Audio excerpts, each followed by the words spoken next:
오늘은 출애굽 6번째 시간으로 10대 2라는 제목으로 말씀을 나누도록 하겠습니다. 우리가 5번의 시간 동안 이스라엘을 구원하신 하나님, 또 그 구원받은 백성이 하나님의 백성으로 살아가야 하는 모습들, 그것을 주시는 것을 우리가 함께 나누었죠. 애굽을 나온 이스라엘 백성들은 이제 하나님께서 주시기로 약속한 가나안 땅을 향하여서 이동을 하게 됩니다. 애굽에서 이 애굽과 가나안이라는 사이에는 광야가 있었죠. 애굽을 우리가 노예로 살던 세상이라고 표현한다면, 가나안은 하나님께서 주시기로 하신 약속의 땅이라고 이야기할 수 있습니다. 노예로 살던 세상과 하나님 나라의 약속의 땅 사이에 광야가 있는 그런 형태죠. 그 광야 안에서 이스라엘은 율법을 받게 되고 생활법, 장막 등을 받게 돼서 하나님의 백성으로서의 모습을 갖춰 나가는 것입니다. 그래서 우리 지난주에 이 부분을 함께 나누었죠. 그래서 율법이 하나님 나라의 가치라고 한다면, 성막 중심의 삶은 하나님 나라의 실제적인 삶의 태도를 배워 나아가는 것, 그것에 대해서 우리가 함께 나누었습니다. 광야는 그런 곳이죠. 이스라엘 백성들이 점점 하나님의 백성이 어떤 삶인가를 배워가는 그런 곳이라고 할 수 있습니다. 이스라엘은 국가로서의 모습을 이제 조금씩 갖춰 나가기 시작하는 거예요. 근데 지금 이들에게 없는 것이 있죠. 그게 무엇인가요? 땅이 없죠, 땅. 지금 영토가 없는 거예요. 하나님 나라의 가치를 이루어갈 수 있는 다른 것들은 다 준비되었는데 땅이 없습니다. 그래서 그 땅을 향해 가게 되는 건데, 문제가 있어요. 무엇이 문제냐면, 그 땅이 지금 비어 있거나 준비되어져 있는 땅이 아니라는 거죠. 이 가나안 땅은 우리가 창세기에서 본 것처럼 이 500년도 더 전이죠. 그 전에 이미 그들의 조상인 아브라함에게 주기로 약속하신 땅이에요. 하나님께서 이 땅을 보면서 아브라함에게 네가 보는 땅을 다 너와 너의 자손에게 주겠다라고 말씀하셨던 그 땅이죠. 근데 500년이 넘는 시간이 지나면서 그 땅에 이미 다른 사람들이 와서 살기 시작한 거죠. 이 출애굽 당시에는 이 가나안의 7족속이라고 하는 7개의 족속이 그 땅에서 살고 있는 그런 형태였습니다. 그러니까 이스라엘 사람들은 하나님의 나라를, 하나님이 약속해 주신 그 땅에서 이루어 가려면 그 땅을 그냥 얻는 것이 아니라 어떻게 해야 돼요? 정복하고 개척해야 되는 그런 상황 속에 놓여 있다는 것입니다. 한번 돌이켜 보면요, 그들은요 출애굽을 할 때는 준비할 필요가 없었어요. 그죠? 그냥 떠나고 싶은 마음만 있었어요. 우리가 노예니까 노예 생활을 안 했으면 좋겠다 하는 마음만으로 충분한데, 그것을 모세를 통해서 하나님께서 이루어 주셨단 말이죠. 그러니까 그냥 떠나면 되는 것이었어요. 저는 이 말씀을 볼 때마다 아마도 이런 사람이 있었겠다라는 생각을 해요. 그냥 자다가 같이 엉겹거려 같이 지나간 사람들, 혹은 누군가가 야 같이 가자 그래서 억지로 끌고 간 사람들, 뭐 가족이 가니까 같이 엉겹거려 간 사람들. 근데 그런 사람들도 어쨌든 건넌 거죠. 건너니까 이미 노예였던 애굽으로부터는 어떻게 됐어요? 구원을 받은 상황이 된 거죠.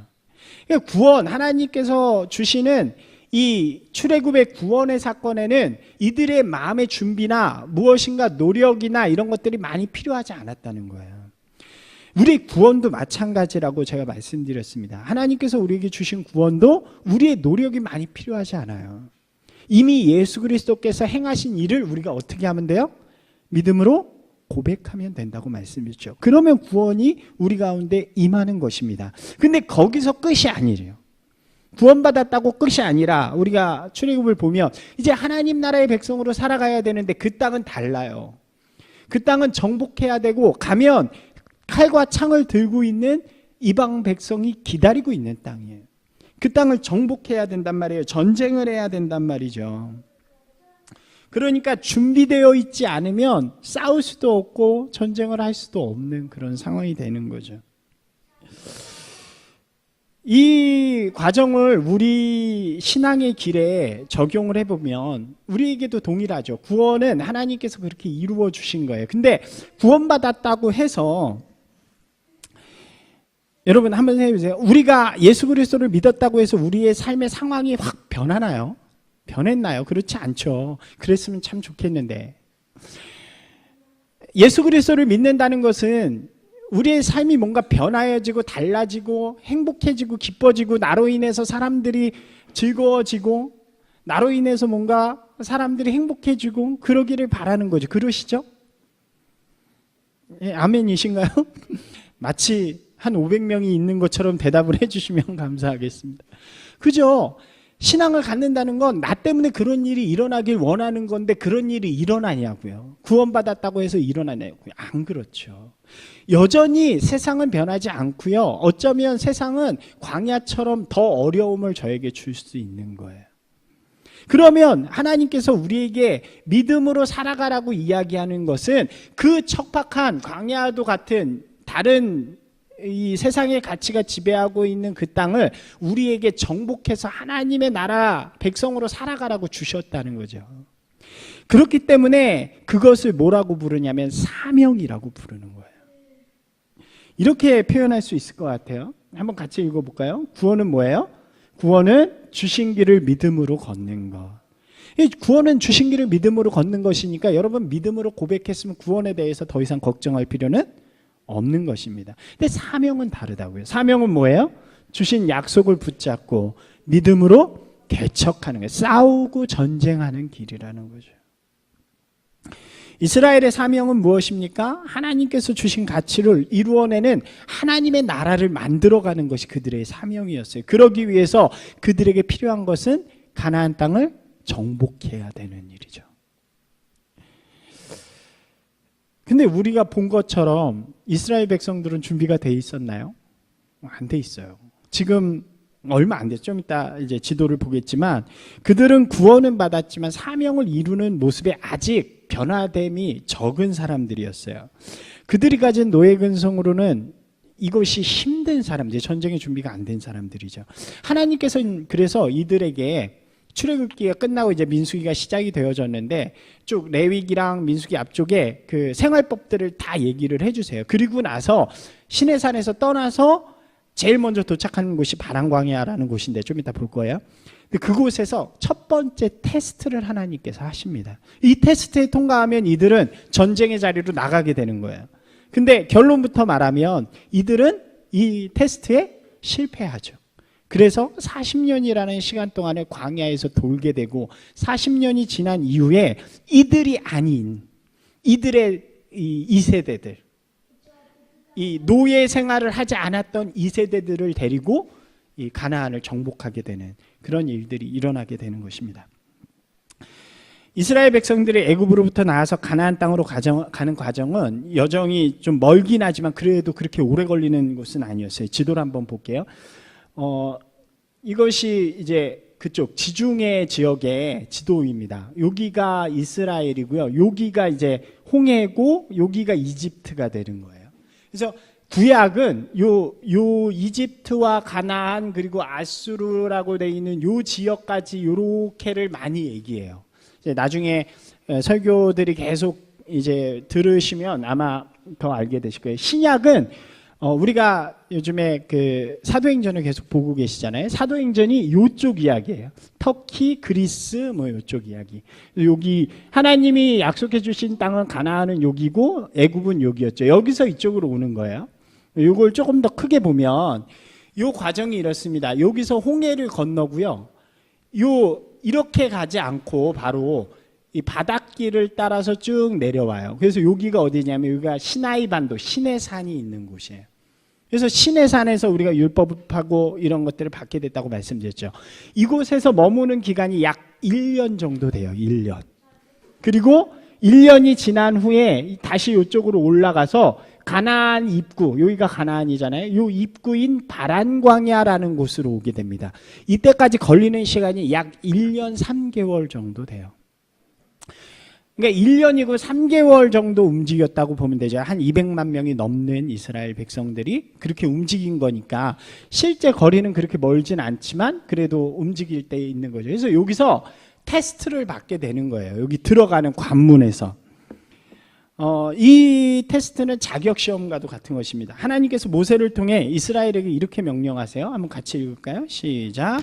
사람을 보내어 내가 이스라엘 자손에게 주는 가나안 땅을 정탐하게 하되 그들의 조상의 가문 각 지파 중에서 지휘관 된 사람씩 보내라 라고 말씀하시죠. 이스라엘은 12지파로 12가문으로 구성이 되어 있습니다. 이것은 야곱의 12아들이 한 지파씩 되는 건데, 조금만 더 이야기하면 그 중에서 레위라는 사람이 있는데, 레위라는 사람은 이 지파를 갖지 못해요. 그 레위 지파는 왜 그러냐면 제사장 가문이 되어집니다. 그래서 각 지파로 가서 제사를 지내는 사람이 되기 때문에 각 지파별로 다 흩어지는 거예요, 레위 사람은. 그러면 11지파인데 왜 12지파가 되냐면 그 요셉의 아들이 둘이잖아요. 그 요셉이 강성했으니까. 그래서 므낫세하고 에브라임이라는 사람이 들어와서 12지파가 되어집니다. 이 12지파는 나중에 여러분들이 한번 성경을 보시면서 이름하고 좀 보시면 될 것 같아요. 그 중에서 유다 지파에서 예수님이 나오시게 되는 거죠. 그 다윗 왕하고 12지파에서 한 사람씩을 뽑아서 12명의 정탐꾼을 가나안 땅에 보내게 되는 거예요. 그들이 가나안 땅이 어떤 땅인지, 그 땅에 사는 사람들이 어떤 사람인지, 땅은 좋은지 비옥한지 그런 것들을 다 알아보고 오라고 시킵니다. 그 기간이 40일이에요. 그러니까 40일 동안 12명이 이 땅을 정탐했으니까 그래도 샅샅이 다 정탐을 하게 된 거죠. 그리고 이들이 정탐을 마치고 돌아와서 그들이 보고 들은 것들을 자신의 생각에 비추어서 해석해서 이야기하는 장면이 13장부터, 민수기 13장부터 등장을 하게 됩니다. 근데 이 12명의 이 정탐꾼 중에서 10명, 대부분의 사람들이죠. 오늘 제목이 10대이잖아요. 이 10명이 먼저 보고를 하는 거예요. 근데 그들이 뭐라고 보고를 하냐면 13장의 27절부터 쭉 보면 이렇게 이야기를 해요. 가장 먼저는 그 땅은 정말로 젖과 꿀이 흐르는 땅이더라, 이렇게 이야기를 해요. 이 젖과 꿀이 흐른다는 의미는 이렇게 땅이 비옥하다, 그런 의미죠. 혹시 어렸을 때 이런 성경 만화 이런 거 보셨나요? 그러니까 제가 기억하는 장면이 있어요. 저는 이 말씀을 들을 때마다 두 명이 이렇게 나무에 꽂아서 포도를 이렇게 하고 하는데 포도 하나가 이만하고 그런 느낌인 거죠. 그러니까 젖과 꿀이 흐른다는 것은 좀 그건 과장되게 표현했지만 굉장히 좋은 땅이다, 이런 이야기예요. 근데 여기서부터 뉘앙스가 바뀌어서요. 근데 거기 사는 사람들이 매우 크다, 매우 크고 강하다, 이렇게 이야기합니다. 그러니까 어떻게 해요? 그에 비하면 우리는 약해서 우리가 가서 싸우기에는 우리가 너무 보잘것없다고 이야기를 해요. 그러면서 마지막에 뭐라고 이야기하냐면 우리는 그들에게 메뚜기입니다 라고 이야기를 하는 거예요. 이들이 보고 들은 정탐한 이야기를 그대로 한 거죠. 틀린 이야기가 있나요? 없어요. 이미 그 땅에 사는 사람들은 전쟁의 준비도 다 돼 있는 사람들이고 잘 먹고 잘 준비된 사람들이고요. 이 사람들은 1년 3개월이라는 시간 동안 광야를 건너온 사람들이기 때문에 약한 사람들입니다. 근데 이 사람들의 얘기가 틀린 게 없는데 재밌는 건 두 사람, 12명 중에 10명이 아닌 두 사람이 다른 얘기를 하기 시작한다는 거예요. 똑같은 것을 보고 똑같은 이야기를 듣고 왔는데 이 두 명, 여호수아와 갈렙이라는 인물은 다른 이야기를 시작해요. 뭐라고 이야기하냐면요, 똑같이 처음에 시작해요. 맞아요, 거기는 젖과 꿀이 흐르는 땅이더라. 너무 좋아요. 근데 그 사람들이 강해 보이고 이런 것도 사실이겠지만 정말 중요한 건 하나님이 기뻐하시면 그 땅을 우리에게 주신다고 약속하셨어요. 그 땅을 우리에게 주실 거예요. 그런 관점에서 보면 여기 중요하죠. 마지막, 그들이 우리의 먹이입니다 라고 이야기하는 거예요. 똑같이 젖과 꿀이 흐르는 땅을 보고 왔어요. 똑같이 키도 크고 근육이 많은 사람들을 보고 왔습니다. 근데 한쪽은 자신들이 메뚜기라 그러는 거예요. 근데 다른 한쪽은 쟤네가 메뚜기라 그러는 거예요. 한쪽은 내가 저들의 먹이가 될 수밖에 없습니다 라고 이야기하는데 다른 한쪽은 저들이 우리의 먹이라고 이야기하는 거예요. 나중 결론부터 말씀드리면요, 여러분 보세요. 이 사람들이, 이스라엘 사람들이 누구의 말을 들었을까요? 여러분 같으면 누구의 말을 들으실 것 같아요? 다수의 말을 듣는 거예요. 10명의 말을 듣고 비관적인 말을 듣고 이들이 우리가 아까 성경에서 마지막 절에서 읽었죠. 얘기했지만 그들이 돌로 때려 죽이려고 그랬다고. 반항을 하고 그런 일들 때문에 결국 하나님께서는 그들 때문에 안 되겠다고 여기셔서 이제 그들을 다 광야로 돌리십니다. 그리고 40년이 지난 이후에 딱 2명만 그 가나안 땅으로 들어가게 되죠. 그 2명이 누굴까요? 바로 여호수아와 갈렙이라는 인물이에요. 그들이 리더가 돼서 새로운 세대를 이끌고 들어가는 것입니다. 우리 오늘 말씀 속에서 3가지 모습을 좀 보려고 그래요. 과연 어떤 사람이 준비되어져야, 우리가 이 땅 가운데서 사명을 감당하기 위해서는 어떤 모습으로 준비되어져야 하는가? 어떤 모습이 있으면 우리는 결국 가나안 속으로, 광야 속으로 다시 갈 수밖에 없는가? 첫 번째는 이런 거죠. 환경을 바라보는 사람인가, 목적을 바라보는 사람인가? 가장 첫 번째 이 두 사람들의 차이점은 무엇을 바라보고 있는가였어요. 지금 대다수의 정탐꾼들은 자신들이 보고 온 환경에 집중합니다. 환경이 어렵죠. 어려운 게 사실이죠. 우리보다 더 크고 우리보다 더 강합니다. 너무도 척박하고 너무도 두려워요. 그렇게 크고 두려운 환경을 보는 순간 환경 때문에 자신이 메뚜기가 될 수밖에 없는 거죠.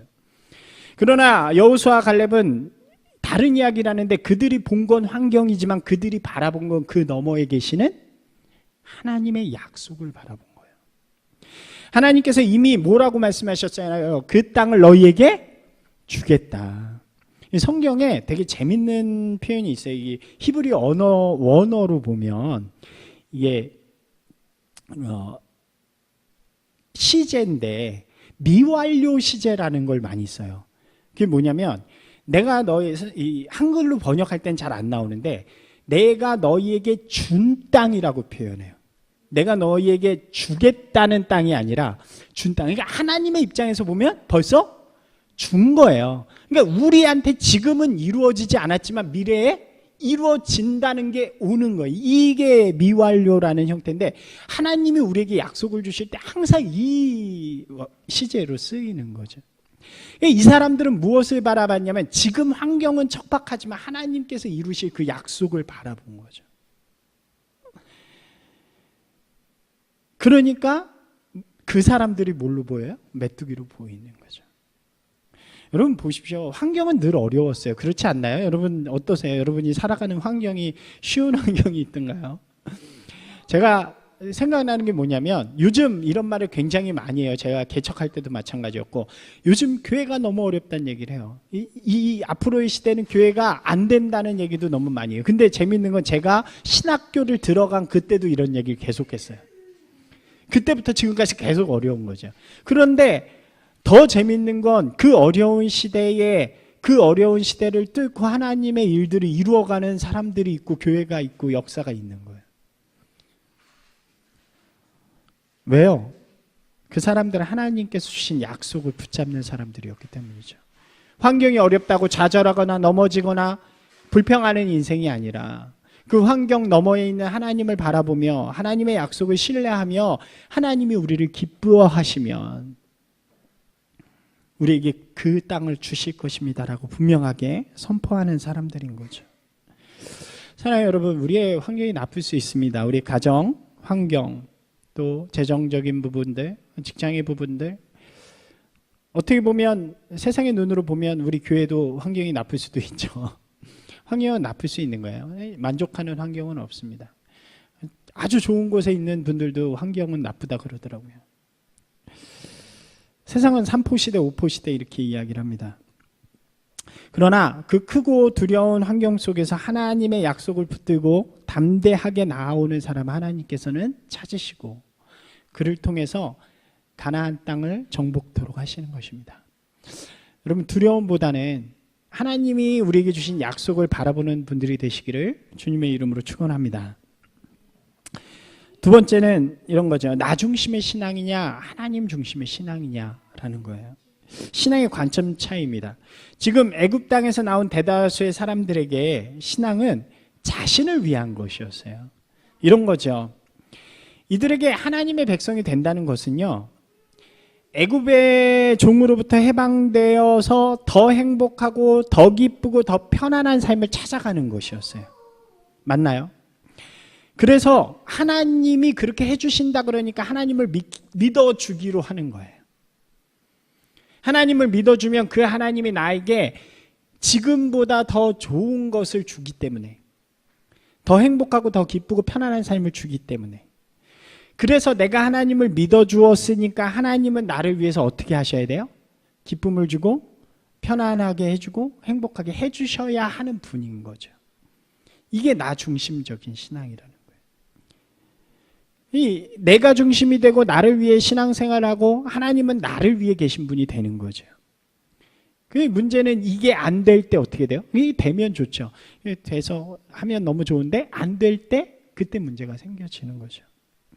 이스라엘 백성이 종으로부터 해방이 됩니다. 너무 기뻐요. 와, 기뻐서 하나님을 찬양합니다. 우리가 봤잖아요. 그리고 이제 살 곳을 주시겠다고 해서 그곳을 향해 가는데 가는 길이 너무 힘들어요. 그 땅은 그리고 싸워야 돼요. 이스라엘 입장에서 보면 그건 배신인 거예요. 배신. 제 경험을 잠깐 얘기하면 죄송합니다. 제 경험을 얘기해서 제가 2000년에 호주에 한 3년 정도 다녀왔는데 그때 신학교 다닐 때인데 호주에서 목회하시던 선교사님이 오셔서 저에게 이제 미팅을 한 거예요. 그래서 교회에서 찬양 사역하고 청년 사역할 사람을 뽑으면서 영어 이렇게 인터뷰를 해서 제 머릿속에 영어 공부도 하고 좋은 경험도 되겠다 싶어서 지원을 했습니다. 그래서 숙소도 주고 페이도 주겠다고 약속을 하셔서 갔죠. 근데 가자마자 제가 생각했던 거하고는 전혀 다른 거예요. 제가 이 정도까지는 해주겠지라고 생각했던 거하고 많이 다른 거예요. 그래서 한 6개월 정도 그 교회에서 있다가 이렇게 더 하면 안 되겠다 싶어서 나와가지고 그쪽에서 다른 삶을 산 적이 있었습니다. 그때 제가 가졌던 감정이 돌이켜보면 배신감이었던 것 같아요. 내가 생각한 것대로 해주지 않았기 때문에. 이게 나 중심이죠. 근데 돌이켜보면요, 이런 거예요. 거기 가게 된 이유는 내 필요 때문에 간 게 아니죠, 원래는. 그 목사님이 필요로 한 사람을 구했기 때문에 제가 거기 맞춰가기 위해서 간 건데, 저는 제 생각만을 한 거죠. 그것을 알고까지 좀 걸렸던 것 같아요. 보세요. 여호와와 갈렙의 신앙의 관점은 전혀 다른 것입니다. 신앙은 무엇이냐면 내가 하나님을 믿어주는 것이 아니라 반대로 하나님이 날 불러주셨다는 것으로 나아가는 거예요. 그렇기 때문에 내 필요를 하나님이 채워주시는 것에 맞추는 게 아니라 내가 하나님 필요에 채워드리는 것에 맞춰가야 되는 거죠. 그러니까 이런 고백을 하는 거예요. 오늘 말씀 이 주보에 있는 거 보세요. 8절이죠. 뭐라고 해요? 여호와께서, 한번 같이 읽을까요? 여호와께서 우리를 기뻐하시면. 할렐루야. 우리가 하나님을 기뻐하면이 아니라 하나님께서 우리의 모습을 기뻐하시면 하나님께서 이루어 주십니다라고 하는 고백인 거죠. 부르신 분의 마음에 합하면 부르신 분이 이루신다는 고백인 것입니다. 이것이 하나님 중심의 신앙이라는 거죠. 이런 신앙을 가진 사람들을 하나님께서는 찾으시고 그들을 통해서 이루어 가시는 것입니다. 여러분 어떠신가요? 여러분 하나님 중심의 신앙인가요? 아니면 자기 중심의 신앙인가요? 자기 중심의 신앙의 대표적인 모습들을 이 14장에서 보여줘요. 이들이 이렇게 갔다 온 사람들이 이야기하니까 이 이스라엘 백성들이 이렇게 반응을 합니다. 밤새도록 통곡을 하는 거예요. 그럴 수밖에 없죠. 땅이 있다 그래서 왔는데 땅이 그러고 강하니까. 그래서 그 다음에 뭐래요? 모세와 아론을 원망해서 돌로 치려고 그러고요. 더 심하게는 뭐예요? 노예 생활의 때로 돌아가자고 이야기하는 거예요. 나 중심의 신앙은요, 나를 만족시키지 못하면 억울하고 슬퍼서 우는 것입니다. 환경이 조금만 어려워져도 원망하기 시작하는 것입니다. 그리고 세상으로 돌아갈 방법을 찾기 시작하는 거죠. 사랑하는 여러분, 하나님이 원하시는 것이 무엇인지 알고 그 하나님 중심으로 살아갈 때 우리는 이 환경을 돌파하고 이 땅에서 하나님의 백성으로 하나님이 기뻐하시는 삶으로 살아갈 수 있는 것입니다. 여러분 이 말을 잊지 않으시면 좋겠어요. 같이 한번 읽어볼까요? 시작. 하나님이 우리를 기뻐하시면 하나님께서 우리의 일을 이루십니다. 이것이 신앙의 가장 이 베이직 기본이에요. 사랑하는 여러분, 하나님이 기쁘시게 하는 분들이 되시기 바랍니다. 마지막 세 번째는요, 나의 능력을 신뢰하느냐 아니면 하나님의 능력을 의지하고 신뢰하느냐의 문제죠. 마지막 차이는 누구를 의지하느냐에 대한 관점입니다. 무엇을 보고 무엇을 믿고 무엇을 의지하는가. 정탐꾼들의 보고를 들은 이스라엘 백성들은요, 10명의 말에 귀를 기울이죠. 그렇게 할 수밖에 없던 이유가 있어요. 그 이유는 무엇이면 이들은 자기의 한계 안에 갇혀있는 사람들이었어요. 자신들이 할 수 없다고 생각한 거예요. 그렇죠. 못해요, 지금 자신들은. 그 얘기를 듣는 순간 무슨 생각이 드냐면 우리는 할 수 없다라고 생각하는 거예요. 자신들의 능력만 믿고 자신들이 늘 그렇게 살아온 사람들이기 때문에 수동적이고 자신의 한계 속에서 도전하지 못해요. 누군가 길을 열어줘야만 갈 수 있는 사람들이죠. 이런 사람들은 하나님께 사용할 수 없다는 거예요. 개척하고 싸우고 그것이 안 된다고 여겨지더라도 하나님의 약속을 믿고 나아가야 하는데 그렇지 못했기 때문이죠. 이스라엘 백성들의 모습을 보면요, 민수기까지 계속 그런 모습들이에요. 계속 우리가 봤잖아요, 그죠? 무슨 뭐가 나오면 불평하고 불만하고 다시 돌아가고 싶어하고, 홍해 앞에 설 때도, 광야에 물이 없을 때도, 먹을 것이 없었을 때도 그들은 자신의 한계를 늘 보는 사람이죠. 그리고 난 못해 라고 이야기하는 사람들입니다. 여러분 어떠신가요? 여러분 그런 말 잘 쓰시나요? 나는 할 수 없어. 난 원래 그래. 저는 제가 청소년 사역, 청년 사역 할 때도 항상 그런 말 되게 많이 했어요. 애들이 너무 많이 하는 거예요. 저 원래 그래요. 정말 목사만 아니었으면 원래 그런 건 없습니다. 원래 그러지 않아요. 그건 사단의 말이에요. 넌 원래 그래. 너는 원래 그런 사람이야. 너는 여기까지야 라고 이야기하는 거예요. 근데 성경은, 하나님은 우리에게 그렇게 이야기하지 않습니다. 넌 원래 그런 사람이 아니야 라고 이야기하죠. 넌 원래 그런 모습이 아니야. 내 능력을 너에게 주었어 라고 이야기하시는 거예요. 여호수아와 갈렙은 그걸 바라본 거죠. 하나님께서 우리를 기뻐하시면 하나님이 우리에게 그 땅을 주셔서 지금은 키도 내가 작고 등치도 내가 작지만 실제로는 내가 더 큰 거예요. 왜요? 내 뒤에 계신 하나님이 계시니까. 한 가지만 더 말씀드리면, 제가 예전에 청년들을 데리고 비전 트립을 간 적이 있었어요. 몽골로 갔었는데 한 2009년인가 그랬던 것 같아요. 너무 좋았는데 한 중간쯤 넘었을 때 저를 애들이 너무 실망시킨 계기가 있었어요. 그곳에 걔네들은 몰랐는데 삐짜 이 브랜드, 아웃도어 브랜드가 있었어요. 노스페이스. 근데 그게 이제 외국에서 파는 게 진퉁 말고 이렇게 삐짜 같은 그런 게 있더라고. 근데 걔네들이 그걸 몰랐어. 너무 싸게 파니까 애들이 눈이 돈 거예요. 거기를 한번 갔다가. 그래서 자기들이 뭐 하러 왔는지도 모르고 거기서 있는 돈을 다 쏟아가지고 막 그것들을 사는 거예요.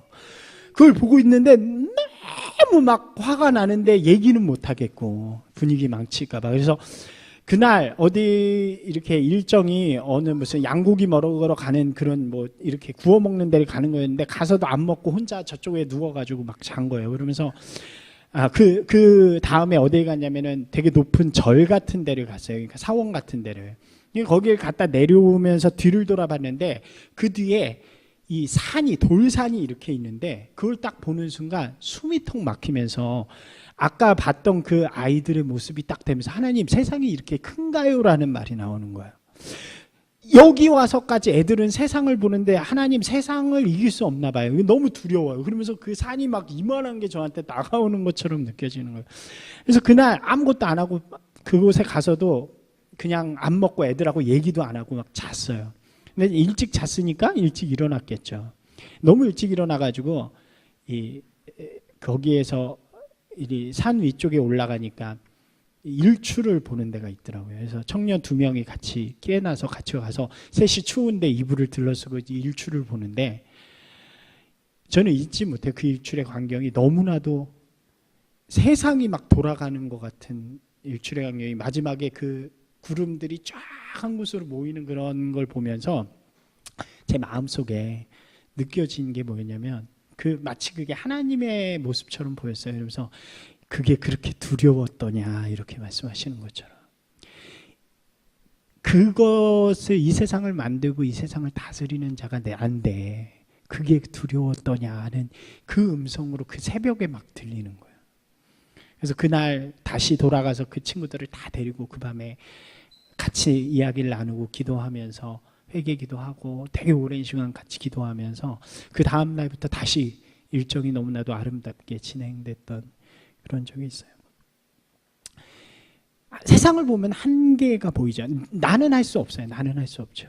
그러나 그 일을 행하시는 분은 이미 하나님이 주시겠다, 행하시겠다 약속하셨기 때문에 하나님이 행하신다는 그 믿음을 가지고 나아가면 두려움이 사라지는 것입니다. 여러분 보세요. 불순종은 뭐냐면 이렇게 볼 수 있어요. 한번 같이 읽어볼까요? 불순종은 나의 한계 때문에 아무것도 하지 않는 거예요. 이게 불순종이에요. 불순종은 내가 다른 일을 하는 것이 아니라 나는 못하니까 안 해도 돼 그러고 아무것도 내 삶의 자리에서 안 하고 있는 게 불순종이라는 거예요. 그럼 순종은 뭔가요? 순종은요, 하나님을 의지함으로 오늘 내가 할 수 있는 일들을 just do it, 그저 하는 일이에요. 행하는 일인 것입니다. 내가 오늘 할 수 있는 일을, 사랑할 수 있으면 작은 그 사랑을 베풀고 나눌 수 있으면 작은 나눔을 베푸는 것. 자신의 능력으로 살아가는 사람은요, 자신이 할 수 있는 일이 아니니까 누군가 대신하겠지 하고 아무것도 하지 않는 사람인 것입니다. 우리의 가정이요, 우리의 직장이요, 너무 어려워, 힘들어, 이런 과정 속에 있어요. 이젠 내 힘으로 할 수 없어, 그러니까 난 상관 안 할래라고 하는 것이 불순종이에요. 그런 불순종엔 아무런 일이 일어나지 않는 것입니다. 누가 해줄 수 없어요. 순종은 뭐예요? 그 가운데 하나님의 뜻을 발견하고 신뢰하면서 어렵고 힘들더라도 오늘 내가 할 수 있는 하나의 일을 시작하는 것. 여호수아 갈렙 같이 그들이 할 수 있던 건 없었어요. 이때 그저 외치는 것밖에 없었어요. 돌을 치려고 하는 그들 앞에 울며 울부짖는 그들 앞에 나가서 아닙니다, 여러분, 하나님께서 행하실 것입니다. 사랑하는 여러분, 이스라엘의 모든 사람들은요, 이 테스트를 통과하지 못합니다. 그래서 결국 이들은 가나안 땅에 들어가지 못하고 광야를 38.9개월 동안 도는, 38년 9개월 동안 도는, 40년 동안 돌아서 그 세대의 사람들이 다 죽어야, 왜냐하면 노예 근성을 가진 사람들, 할 수 없는 사람들, 자기 중심의 사람들이 다 죽고 나서야 이제 새로운 세대, 기적의 세대들이 일어나서 그 길을 시작하는 거죠. 사랑하는 여러분, 여러분들 어느 편에 서시겠습니까? 우리가 구원받고 신앙의 길을 간다는 것은 우리의 삶의 자리에 아까 처음에 말씀드린 것처럼 뭔가 아름다운 일들이 일어나는 일들이에요. 여러분을 통해서 아름다운 일들이 여러분의 삶 가운데 일어나길 소망합니다. 가정에서, 직장에서, 우리의 삶의 자리에서. 그러기 위해선 환경이 아닌 하나님이 주신 약속을 바라보고, 나 중심의 신앙이 아닌 하나님 중심의 신앙, 하나님이 기뻐하시는 신앙의 모습을 찾고, 내 능력이 아닌 하나님의 능력을 의지하며 오늘 우리에게 주신 삶의 자리에서 최선을 다하면서 살아갈 때 실패할 수 있어요. 넘어질 수도 있고 다시 일어나서 하나님의 뜻을 다시 한번 이루면서 살아갈 때, 용서하고 사랑하고 섬기고 그렇게 살아갈 때 그 자리가 하나님께서 주신 아름다운 가나안, 하나님의 나라가 될 줄로 믿습니다. 여러분 결정하십시오. 내가 광야에서 그냥 돌아다니다가 그냥 구원이나 받고 죽는 그런 사람이 될지, 아니면 우리에게 주신 삶의 자리를 정말 멋있게 개척하고 일구어 하나님의 나라를 이루어가는 사람이 될지, 그 결정이 아름다운 결정이 되기를 또 그 결정 가운데 하나님께서 함께 하시기를 주님의 이름으로 축원합니다.